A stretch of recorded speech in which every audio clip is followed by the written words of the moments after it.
Betting భూతం ఎన్నో కుటుంబాలను రోడ్డున పడేస్తుంది. సోషల్ మీడియా ప్రమోషన్లు, ఫ్రెండ్స్ ద్వారా పరిచయమైన బెట్టింగ్, ఆన్లైన్ ద్వారా ఆటలాడి లక్షలు పోగొట్టుకుని తనువు చాలిస్తున్న వారి సంఖ్య రోజు రోజుకు పెరిగిపోతుంది.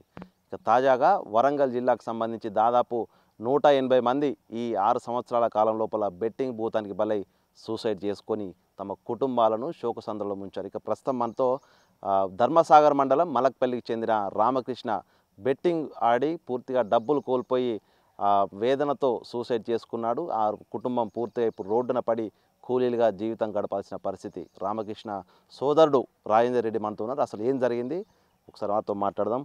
అసలు ఏంది రామకృష్ణ, అసలు బెట్టింగ్ ఎట్లా అలవాటైంది, అసలు ఏం జరిగింది? హన్మకొండ ఉండే సార్ ఆయన హన్మకొండ ఉండేసరికి అక్కడికి వేయండు. అక్కడ కిరాయి తీసుకొని ఉంటున్నాడు. అన్న నాకు పైసలు ఇబ్బంది ఉన్నాయంటే నేను ఇల్లు రిజిస్టర్ చేయించిన, అవి తీసుకున్నాడు.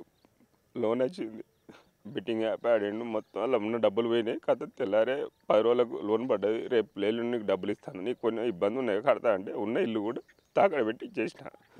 ఉన్న అమౌంట్ కూడా మొత్తం మేరే. అది 3 రోజుల వరకు చనిపోయాడు. ఇప్పుడు చెప్పిండా ఇట్లా ఆడుతున్నా? చెప్పలేదు, ఏం చెప్పలే. ఎప్పుడు చూసుకున్నా ఆట ఆడతానని చెప్పలే, ఏం చెప్పలే. ఏంద్రా ఊకే ఫోన్ ఏం టెన్షన్ రా అంటే ఏమైనా ఫ్రెండ్స్ చేస్తాను అని అన్నాడు. లాస్ట్ మూమెంట్లో కథ తెల్లారి మెసేజ్ పెట్టి నేను చచ్చిపోతానంటే మేమందరం పరిచయం అవుతాను. ఏమైందిరా అంటే ఏం లేదు, చనిపోతాను. ఆ కథ ఉన్న డబ్బులు పోయినాయి, ఉన్న ఇల్లు పోయినాయి. భయపడి కిరాయి బతాను, ఇక కూలీలు చేసుకొని బతాను సార్ నేను. అసలు ఎట్లా అలవాటైంది దానికి? ఎట్లా అలవాటైండు? వాడు ఎవడో ఫ్రెండ్ అట, ఫ్రెండ్ వల్ల వాడు ఎవడు నాగేష్ అంటాడు, ఫ్రెండ్స్ అట. వాడట వానికి నేర్పిండట. నేర్పి పడుకున్నాని దానికి క్లోజ్ చేసిండట. నేను ఇది పోయిందన్న అది పోయిందని అన్నాక వద్దు అంటే తీసుకుపోయి వాడిని అలా నేర్పించిండట. ఉన్న డబ్బులు పోయినాయి, వాడి సొంత పైసలు పోయినాయి, ఇవి పోయినాయి, అన్ని పోయినాయి. కథ వాడు చనిపోయింది. ఇక అసలు ఏం పని చేసి రామకృష్ణ? లెన్స్ కార్లో మన లెన్స్ కార్లో చేసే కళ్ళద్దాలు దాంట్లో 15-20 వేలు సంపాదించి అంతకుముందు ఒక 7-8 లక్షలు సంపాదించుకున్నాడు సొంతంగా.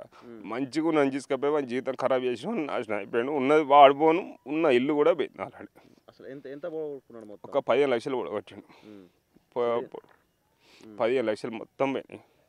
ఉన్న వాడు పోయిండు, ఇల్లు పోయింది.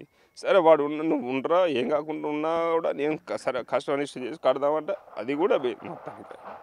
ఇప్పుడు అంటే మీ సొంతంగా ఉన్న ఇల్లు బెట్టింగ్ డబ్బులు కట్టడానికి వెళ్ళిపోయింది. అసలు ఏంది మరి ఇప్పుడు ఎట్లా జీవితం గడుపుతున్నా? ఏమన్నా కూలీలు చేసుకుంటాను, ఇట్లా కూలి పోతే బతుకు లేకుంటే ఏం లేదు మాకు. ఏం వేరేది కూడా ఊళ్ళో కూడా అందరికీ తెలిసిన విషయం ఇది. మా భార్య కూలిపోతా, నేను కూలిపోతా, అదే కూలీలు చేసుకొని పోతాను. పెళ్ళి కాలేదా మీ వానికి? కాలేదు. మీ పేరెంట్స్ వాళ్ళు చనిపోయిన ముందే చనిపోయాను. నేనే చదివిన ఇన్ని రోజులు, వాడు చనిపోయాడు. మీ దగ్గర పెరిగి ప్రయోజకుడు అవుతాడు అనుకుంటే బెట్టింగ్ యాప్ టైంలోనే కథ బెట్టింగ్ యాప్లో పడ్డాడు. వాడు సూసైడ్ చేసుకున్నాడు. ప్లస్ మమ్మల్ని కూడా ఇప్పుడు సావనీకి చేయించిండు.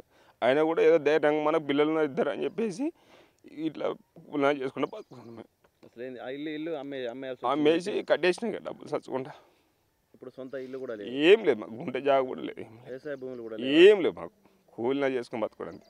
అసలు ఈ బెట్టింగ్ యాప్కి సంబంధించి ఎన్నడూ మీ దృష్టికి రాలేదు? ఇప్పుడైనా మీ చుట్టుపక్కల బెట్టింగ్ యాప్లు ఆడేటోళ్ళు వాళ్ళు కనిపిస్తున్నారు. అసలు ఏం చెప్తారు వాళ్ళకి? ఏం ఒక్కటి చెప్తాను, మీరు దయచేసి ఈ బెట్టింగ్ యాప్లలో పోకండి. సెల్లులు వాడుకునేంతసేపు వాడుకోవాలి, కానీ ఈ బెట్టింగ్ యాప్లో పోయి కన్న తల్లిదండ్రులు పోయినా కూడా అన్న వాళ్ళు ఇట్లా ఉన్నా కూడా వాళ్ళని జాగ్రత్తగా చూసుకోవాలి. ఎందుకంటే మిమ్మల్ని కానీ పెంచిన తల్లిదండ్రులు పోయినా కూడా సాధిన వాళ్ళు ఉన్నారు, వాళ్ళని చూసుకోవాలి తప్ప. కానీ ఎవ్వరు మాత్రం ఇబ్బంది పెట్టకండి దయచేసి. అందరికి విజ్ఞప్తి చెప్తున్నా, ఈ బెట్టింగ్ యాప్లు మానుకోండి. ఫస్ట్ ఎవరన్నా వీళ్ళ ఫ్రెండ్స్ ఎవరన్నా ఈ దందాలో ఉండి చనిపోయిన వాళ్ళు ఉన్నారా?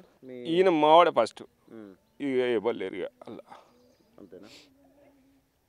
చూసాము, ఇది రామకృష్ణ బెట్టింగ్ యాప్కు భూతానికి బలై ప్రస్తుతం ఆ కుటుంబాన్ని తను చిన్నప్పటి నుంచి కూడా తల్లిదండ్రి లేకున్నా అల్లారు ముద్దుగా పెంచి ప్రయోజయితాడు అర్థవుతాడు అనుకొని కుటుంబాన్ని సాగుతాడు అనుకుంటే పూర్తిగా అప్పుల్లో కూరుకుపోయి బెట్టింగ్ యాప్ కారణంగా కూడా సూసైడ్ చేసుకోవడమే కాదు, తన అన్న కష్టార్జితమైనటువంటి ఇల్లును కూడా అమ్ముకోవాల్సిన పరిస్థితి. ఇప్పుడు అప్పులు తీర్చడానికే ఇల్లు అమ్ముకొని రోడ్డున పడ్డ పరిస్థితి. ఇద్దరు కూడా ఇప్పుడు కూలీ నాలు చేసుకుంటూ బతుకెళ్ళడి తీస్తూ కూడా బ్రతుకుపై కూడా పూర్తిగా ఎలా బతకాలంటూ కూడా అగమ్య గోచర పరిస్థితి. అంటే మొత్తంగా బెట్టింగ్ భూతము ఏ విధంగా కుటుంబాలను ఆగం చేస్తుందనేది రామకృష్ణ సూసైడ్ అనేది ఒక ఉదాహరణ. అయితే బెట్టింగ్ భూతానికి బలై సూసైడ్ చేసుకునే వ్యక్తులు పక్కన ఉంచితే వాళ్ళ కుటుంబాలు ఎంత చిత్రవద అనుభవిస్తున్నాయో మనం రాజేందరే ఒక ప్రత్యేక ఉదాహరణ అని చెప్పుకోవచ్చు. అటు వ్యవసాయ భూమి లేక, అటు ఉండడానికి ఇల్లు లేక కిరాయికు ఉంటూ ఆ కూలి నాలి చేసుకుంటూ కూడా బ్రతుకు వెళ్ళదీస్తూ ఆ అప్పుల భారాన్ని మోస్తున్నటువంటి ఈ యొక్క జీవితాలను చూస్తుంటే కడుపు తరుక్కుపోతుంది. ఇప్పటికైనా కూడా బెట్టింగ్ భూతానికి ఎవరు బలి కావద్దు, దానికి ఎవరు అలవాటు కావద్దంటూ కూడా దీనంగా వేడుకుంటున్న పరిస్థితి రాజేంద్ర నగర్ నుంచి చూస్తున్నాం. సో మొత్తానికి ఈ బెట్టింగ్ భూతాన్ని పూర్తిగా రాష్ట్రం నుంచి తరిమి కొడితేనే యువత జీవితాలు, ఎన్నో కుటుంబాలు కూడా బాగుపడతాయనేటువంటి ఒక వర్చన అయితే వినిపిస్తూ ఉంది. వీడియో జర్నలిస్ట్ సంతోష్తో వేణు బిగ్ టీవీ వరంగల్.